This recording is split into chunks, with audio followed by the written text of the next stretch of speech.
In nomine Patris, et Filii, et Spiritus Sancti. Amém. Celebramos então hoje, quinta-feira da quarta semana depois de Pentecostes, São Luís Gonzaga, padroeiro da juventude. Na verdade, esse dia era glorioso na igreja. A igreja, com seus movimentos juvenis, os oratórios. Era uma festa o dia de São Luís Gonzaga. Todas as paróquias. Oportunidade para congregar os jovens todos. Antes do concílio. O concílio acabou com tudo. Antes do concílio. E propor Luís Gonzaga exatamente como este modelo de católico. Modelo de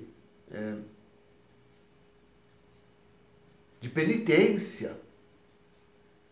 Modelo de pureza. Imagina estas duas palavras hoje, no meio da juventude. Pureza e penitência. Olha a pureza.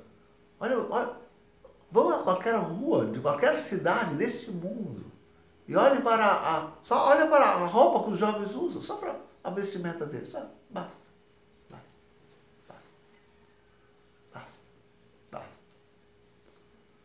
Já está aí o retrato, a pureza da juventude odierna.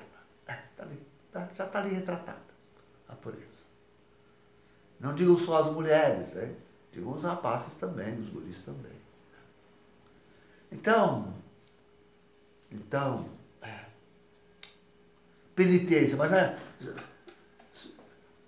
se quer nós fazemos penitência, se quer, nós temos 2 dias de penitência na igreja, 2 dias de jejum e abstinência na igreja, no ano, per ano.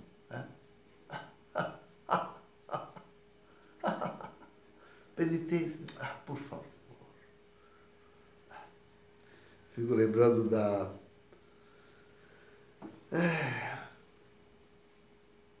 da encíclica de Paulo VI sobre a De Penitentiae, né?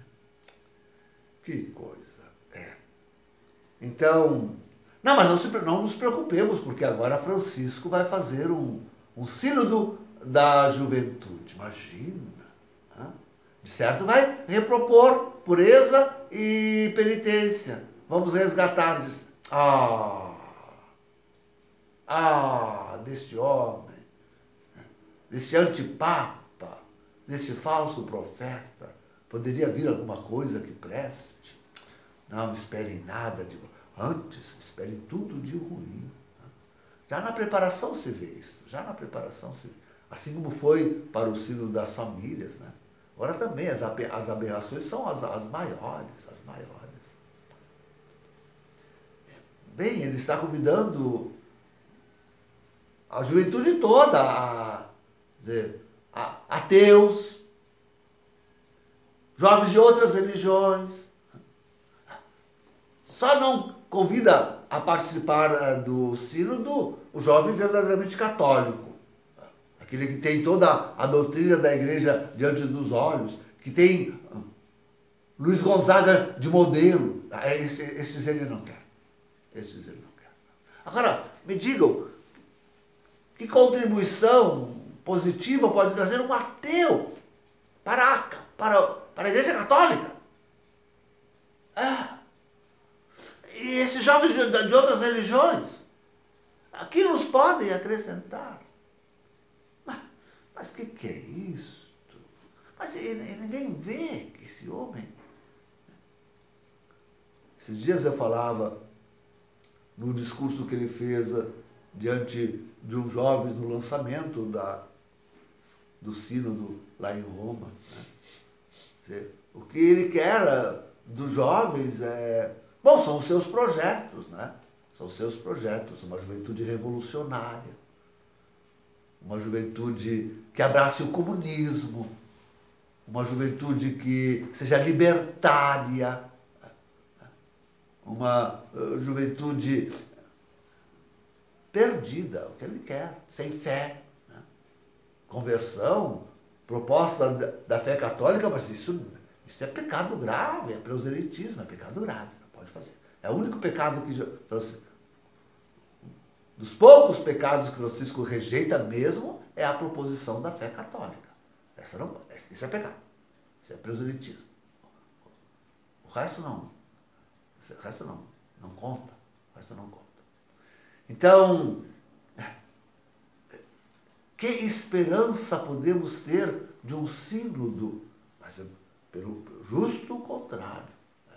Nos desesperamos completamente. Por que esse homem foi mirar a sua iracúndia, porque isso é uma ira tremenda, é o ódio do demônio, né?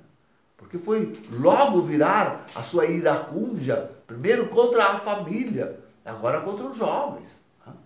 Agora contra os jovens. Mira a sua iracúndia. Que coisa violenta. Que coisa. Mas os jovens já estão completamente destruídos. Destruir mais o quê? Confirmá-los na sua destruição? Empurrá-los mais fundo ainda ao abismo em que já se lançaram com a modernidade?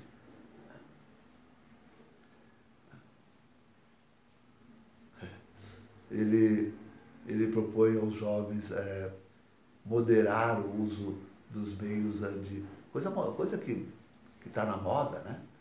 Moderar o uso dos meios de eletrônicos, a internet, o celular, enfim. Né? Mas substituir por quê? Por lançar-se na campanha de lavagem cerebral dos jovens de periferia para que eles se juntem à revolta e ao seu programa de libertação e de comunismo. É isso. Quer dizer, sair da burguesia, o jovem deixar a burguesia para lançar-se a uma aventura de revolução sobre o planeta. Esta é a proposta desse homem. Tremenda, terrível proposta desse homem. Não há nada de bom a esperar. Nada de bom. No sentido religioso, então, bom, não, isso nem me interessa. Senão somente para dizer aos jovens e avisá-los de que não se deve fazer proselitismo, não se deve pregar. Isto é, leiamos, deixe-me repetir, dizer aos jovens que não se devem fazer proselitismo. O que significa? Significa que não se deve propor a doutrina católica da igreja para ninguém. Não se deve converter ninguém à fé, não se deve levar ninguém à piedade, à oração, nada, ninguém. Pronto. Traduzindo é bem isso, só isso, nada mais do que isso. Com certeza é isso, com certeza é isso.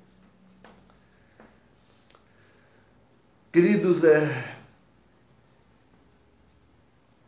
digo, na sociedade e na igreja, o que nós podemos prospectar para o futuro, se Deus permitisse, um futuro ainda longo, não permitirá, com certeza não, porque seria a total destruição do homem, é justamente isso. Tanto no mundo quanto na igreja, o que se prospecta é a total destruição daquilo que ainda existe de humanidade no homem. Essa total destruição disso. Esta é a meta, não há outra. Total destruição daquilo que há de ainda uma. Divino já não querem mais nada. De divino não querem mais nada. Ainda há algo de humano, então destruamos. Destruamos de vez. Esta é a grande meta. É o grande desiderio de tudo isto. Nós abrimos os olhos, olhamos e vemos quanto eles já alcançaram de tudo isto. Por causa da imensa multidão dos jovens que já abandonaram a sagrada religião, a santa fé. E por causa da invasão sobre todos, sobre todo o planeta, sobre todos eles, de tudo aquilo que há de ruim, de tremendo. Bebida, droga, imoralidade, sexo, hedonismo, tudo que há de ruim, tudo que há de ruim, já invadiu, já tomou o coração da nossa juventude. Absolutamente nada daquilo que Santo Aloísio propõe com sua vida, de penitência e de pureza, nada, absolutamente nada. Antes, tudo muito pelo contrário, tudo muito prazer, nem que seja momentâneo, fugaz, tudo aquilo que se propõe nesse mundo hoje. Não há esperança para a juventude futura. Não há. Não pode haver. Deus não pode permitir juventude futura. Porque seriam inumanos, não mais, sequer humano, se não buscam a santidade, sequer a humanidade eles conservariam, sequer a própria humanidade. O que nós podemos fazer, e eu tenho proposto, é justamente trazer quanto pudermos ao redor de nós mesmos. E ver se propomos então a eles, pela piedade, pela oração, pela vida de esperar o retorno de Jesus, pelo conhecimento e a ciência de tudo aquilo que nos rodeia, daquilo que é esta contra-igreja, esta seita que tomou conta da Igreja Católica de Rocha e Mário Bergoglio, e do mundo, essa nova ordem mundial, essa gente toda que está aí, os artistas, os ídolos da juventude, jogadores de futebol, Neymar, inclusive, agora nesses dias de Copa, que estão luzindo diante dos olhos da juventude. Sim, com toda... esses são os seus santos, esses são os seus heróis hoje são esses. Então nós temos que tirá-los, preservá-los de toda esta propaganda nefasta que desfaz os seus corações, as suas vidas. Não há outro jeito, senão reuni-los em torno a nós. Precisamos de um lugar para isso. Tenho pedido ajuda. Renovo o pedido que Deus ache para nós um coração generoso, capaz de realmente, com coragem de se desfazer dos próprios bens e vir com sua própria família e seus próprios jovens nos ajudar a formar isto. Deus nos ajude, Deus nos dê esta graça. São Luís Gonzaga interceda. Salvemos alguns jovens em torno a nós. Em nome do Pai, do Filho e do Espírito Santo. Amém.